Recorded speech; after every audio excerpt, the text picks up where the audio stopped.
Just coming in. Joining us now is Ned Ryun. He's the CEO of American Majority. Ned, a dozen House Republicans and more Senate Republicans oppose Trump's tariffs. More Republican senators are saying to the president, get deals done quickly. Do them now. What do you think? Well, what do you think he's trying to do, Liz? I'm like, first of all, you're not going to go to Congress and find people that are profiles in political courage. So not a shocker. But what do you think Trump's trying to do?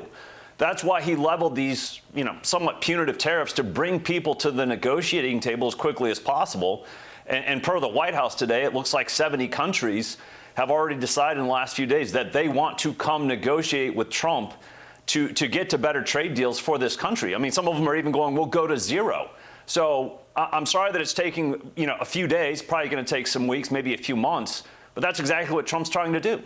Yeah, but more and more companies are looking to move or diversify their manufacturing out of China to places like India, Vietnam, Thailand, Mexico. We're talking Apple, Dell, Nike, Intel. Let's show the list. Microsoft. Even China's BYD and its fashion giant Shein is reportedly moving their manufacturing out of China. That's a big hit to China. They're in a world of pain. We also have reportedly Treasury Secretary Bessent is rising in influence. Howard Lutnick is reportedly waning. But what do you make of billionaires like Ken Langone and Bill Ackman criticizing the math the White House used for the tariffs as flawed and inflated by a factor of 4? It looks like the White House took each country's trade deficit with the U.S., divided by the amount of exports, and then, did the math that way.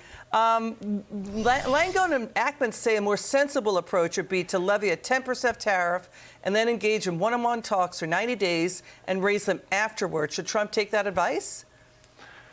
If they would like to implement those policies, they are more than welcome to actually go run for the White House, be in a position to actually do what Trump's doing. Of course, these are, Liz, I want to remind people again, Trump did not start this tariff or trade war, whatever you want to call it. We haven't had a trade surplus in 50 years. These countries have taken advantage of us, and what he is doing is a reaction to those, saying, we're not going to do this anymore, that you guys are going to give us fair trade deals for the benefit of the American people, for our manufacturing, all of these things that are essential to American prosperity, to American national security. And let's face it, too, this situation with China, since they joined the World Trade Organization, there's been a transfer of $18 trillion of capital from the U.S. to China, which has emboldened them, which has built out their military, which has turned them into our rival. We have been funding the rival that wants to replace us on the international stage. Trump realizes that, and Trump is forcefully confronting that through these tariffs and these trade deals. Okay, so we hear you. China is also sending a lot of cheap goods into the U.S. We get it. We understand about the imbalances. And we know that small businesses also thrive and make money off of China. We understand the supply chains are going to be moved. They have been moving to other nations in Asia and elsewhere. It's going to take a bit to ramp that stuff up. Right. But, more and more analysts are saying Trump should take the EU's 0-for-0 tariff offer on industrial goods, because it would increase U.S. auto sales into Europe and pharmaceuticals. Republican senators saying Trump should make a deal with Europe on the 0-for-0 tariff deal on industrial goods. Again, it would make cars and pharmaceuticals fly into Europe. What do you think?